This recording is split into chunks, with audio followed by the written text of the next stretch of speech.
طبعا الناس بتبقى دايما يهمها قوي لما تيجي سيره النجوم، عبد الله السعيد، حسني عبد ربه، مش عارف معتصم، حكايه البيع والشراء، الناس بتبقى تهتم بيها جدا جدا. ساعتها قلت ما فيش ولا حد بيتكلم في اي حاجه، بس في الفاكس الطريف بتاع ادونا عبد الله السعيد بدون شيكابالا. ايوه. طب بالك بقى، انا عجبني والله، عجبني الرد ده، اعتبرته حاجه من الحاجات الطريفه يعني. هو يعني ايه يعني؟ دمه خفيف. رد طريف. دمه خفيف يعني، من غير ما تقول لا. يعني بقدر ما انتم متمسكين بالشيكابالا احنا متمسكين بعض ده اللي بعته مدير النادي. انا اللي بعته بناء عنك. انا ممليه. قلت له طب جات لك ازاي انا يعني اكلمك بصراحه يعني في المساله دي. احنا عندنا عبد الله السعيد وبعض نجوم الفريق من الناس اللي ايه، الخطوط حمراء بالنسبه لنا. فانا كنت عايز اقفل الباب على ان ما حدش يكلمني في موضوع عبد الله السعيد. ايوه. فقلت يعني اختار صياغه في الفاكس يعني لا الزمالك يطلبه تاني ولا نادي تاني يطلبه. بس يعني. حلوه بجد. طيب مش ممكن تعملوا حمله الاسماعيلي يناديك كده برضه، تشوفوا المسائل، لان انتوا برضه ما عندكوش دخل. بص يا استاذ، وكل سنه معاناه، وبعدين ما شاء الله اللعيب ده عنده 5 مليون وده 4 مليون، ما اعرفش. بص يعني بص، كل الحملات دي انا مش عايز اقول انها بتصاب بالفشل. احنا مثلا فتره من الفترات مثلا كانت عملت حمله في النادي الاسماعيلي، انا فاكر. دكتور عبد المنعم عماره جه مسك النادي، فقال انا عايز مليون جنيه للاسماعيلاويه يجمعوا لي مليون جنيه كل شهر عشان استمر في النادي.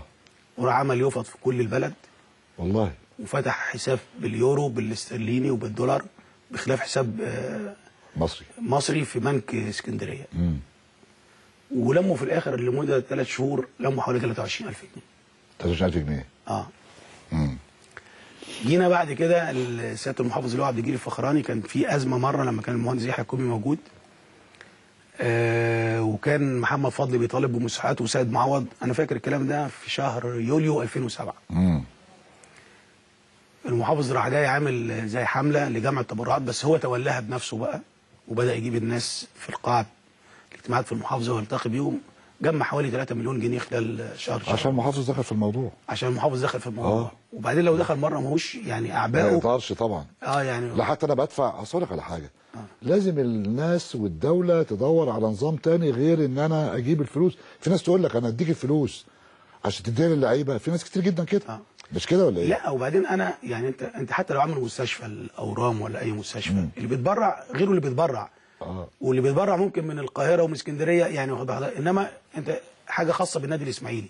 مش معقوله اللي بيتبرع كل شهر يتبرع، هو هيتبرع تاني طبعا. يعني واخد بالك حضرتك، فحته فكره التبرع دي حتى اذا كانت ممكن تحل مشكله خانقه لحظيه، لكنها مش هتبقى هي الحل الدائم والمستمر للنادي يعني. حضرتك كيفيه يعني تدبير موارد النادي وان النادي يتم استثماره بشكل جيد، وانه يصرف بنفسه على نفسه، دي هي الشغل الشاغل لكل الانديه المصريه، مش النادي الاسماعيلي. طب بلاش نادي الزمالك، النادي الاهلي.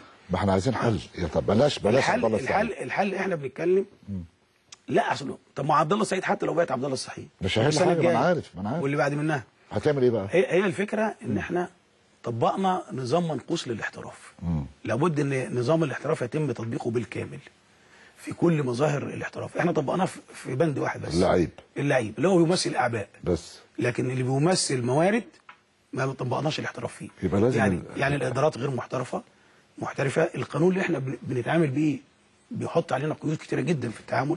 احنا ما بنعرفش نبيع الحقوق بتاعتنا بشكل يحقق اكبر عائد منها، نتيجه تدخلات كتيره جدا يعني، نتيجه القانون ونتيجه بعض القيود في اشاره البث والتلفزيون، قصص ومواويل.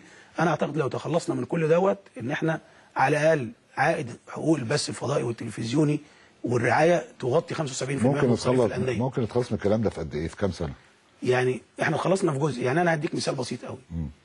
السنه اللي فاتت موسم 2008 2009 دخل النادي الاسماعيلي من البث الفضائي والتلفزيوني حوالي 800,000 جنيه. يا نهار ابيض. في موسم 2009 2010 وصل 5 مليون و800. يعني نتيجه ان احنا بس ضغطنا وحركنا المياه الراكده. السنه الجايه، السنه دي هيزيد شويه، واخد حضرتك، خصوصا لو خدنا مركز متقدم. لكن السنه الجايه لما نيجي نعمل، احنا المفروض الايام دي بنجهز للمناقصه الجديده بتاعت الموسم الجديد. انا اعتقد انها هتتحرك شويه، لكن قدامنا على الاقل 4 سنين لحد ما نوصل لمرحله ان العائد البث الفضائي التلفزيوني يغطي 50% من مصروفاتنا باذن الله. هل كل اسماعيليه ورا الاسماعيلي ولا في ناس ضد الاسماعيلي؟ لا هو كل اسماعيليه ورا الاسماعيلي، انما طول ما الناس عايشه في ناس حاقده وفي ناس نقمه وفي ناس مش عارف كده يعني. انا اتقابلت معاك كتير قوي.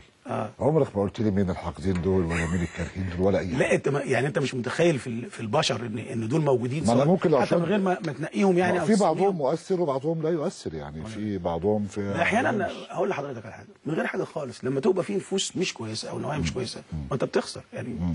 يعني حتى ديت مش بس انه يعني الحاقد والبتاع، حتى النفوس السيئه ده كله موجود وما تقدرش. هيكمل الاسماعيلي المنافسه على البطوله باذن الله يعني. ناويين ان انتوا يعني ما تبعدوش بعد اي وعكه. اصل عاده وعكه بتيجي بتلاقي الدنيا اتكركبت والجمهور غضب والاداره ضربت. يعني الحمد لله انا بحاول بقدر الامكان ان انا يعني المشوار البطوله فيه مطبات ووعكات. لكن الشطاره ان انت تقع، لما تقع تقوم تقف تاني. ما حصل معانا وكانوا طلبت الناس المدرب يمشي وبتاع. ايوه وانت تمسكت بيه ولكن احنا تمسكنا يعني. واخد حضرتك يعني بقدر الامكان احنا الامور اللي شايفين انها ممكن تهز الفرقه بنحاول ان احنا يعني نصمد قدامها شويه حتى لو كانت الموجه كبيره. واخد حضرتك يعني انت شفت جمهور بورسعيد ماتش واحد خلى المدرب يمشي. واخد حضرتك رغم الفرقه كانت ماشيه كويس جدا. وماتش واحد برضه مشى حسام البدري. لا يعني انتوا لكم دخل كبير في الموضوع. ماتش الاسماعيلي مع الاهلي يعني. لا بس هو كان في يعني كان في مقدمات وفي يعني ارهاصات يعني. كان حسام البدري مضغوط قبليها فتره مضغوط قبليها يعني. فهو ما استحملش بقى المباراه دي. وكان ضغوط من جوه ضغوط من بره. ومن بره يعني ما كانش جمهور بس، كان في ضغوط داخليه كمان. داخليه. طيب لو حبينا نقول اخر سؤال وتساله لنفسك وتجاوب عليه. اظن يعني مديك حريه او تتكلم من غير ما تسال نفسك. لا يعني انا احب اقول بس ان احنا يعني انا نفسي على المستوى الشخصي ان احنا نعمل حاجه للنادي الاسماعيلي او النادي الاسماعيلي يعمل حاجه في العهد اللي احنا موجودين فيه. لان انا كل اللي يهمني فيه ان انا احقق مجد او تاريخ ليا ان انا عملت حاجه. يعني المساله مش مساله مكاسب شخصيه او ماديه او كلام من ده، لكن هذا التاريخ انا بسيبه لاولادي بقى من بعد مني. يعني لحد دلوقتي يقول لك المعلم عثمان عمل، فلان عمل. واخد حضرتك لو واحد دخل النادي ومهما كسب منه وما عملش حاجه ما حدش بيذكره طبعا حضرتك. فانا عايز حته ده فلان عمل كذا او بس عشان كذا. تعمل كذا لازم يكون معاك حسني عبد ربه ويكون عمر جمال موجود في الدور الثاني يعني. باذن الله هيرجع واخد بالك، ويكون بقى المجموعه مكتمله. هل دول هيكملوا مع الاسماعيلي الموسم كله عشان نحقق هذا الحلم؟ باذن الله رب. يعني ما حدش ماشي في يناير ولا اي حاجه. لا يعني يناير ده احنا ما اتكلمناش فيه خالص، لكن حسني موجود مش هيمشي في يناير ولا عمر جمال هيمشي في يناير. يعني المجموعه كلها موجوده وبالتالي القوام الاساسي بتاع الفريق ما حدش هيتحرك منه خالص نهائي. ولا لعيب ماشي. لا في لعيبه ماشيه يعني. في لعيبه ممكن تمشي. في بعض اللعيبه الناشئين ممكن حد يطلبهم. في لعيبه ما بتشاركش بصفه اساسيه دلوقتي ممكن تمشي كده يعني. لكن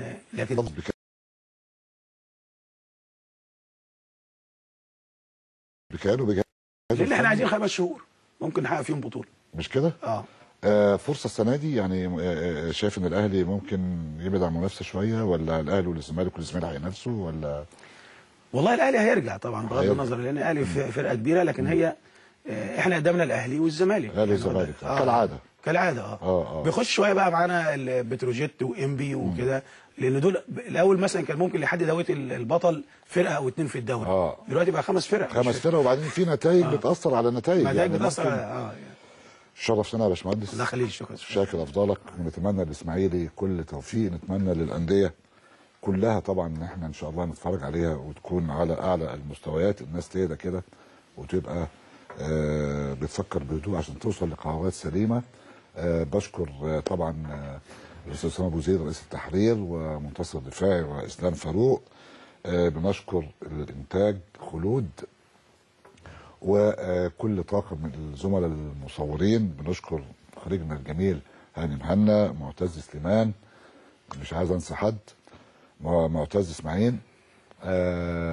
وطبعا بشكر حضراتكم على امل اللقاء ان شاء الله الاسبوع الجاي. ما اعرفش هنبقى معاكم ولا لا في ماتشات دوري، لكن اتمنى ان شاء الله لما ارجع لكم يكون جنبي صديقي وحبيبي حسن مستكاوي. شكرا لكم والى اللقاء.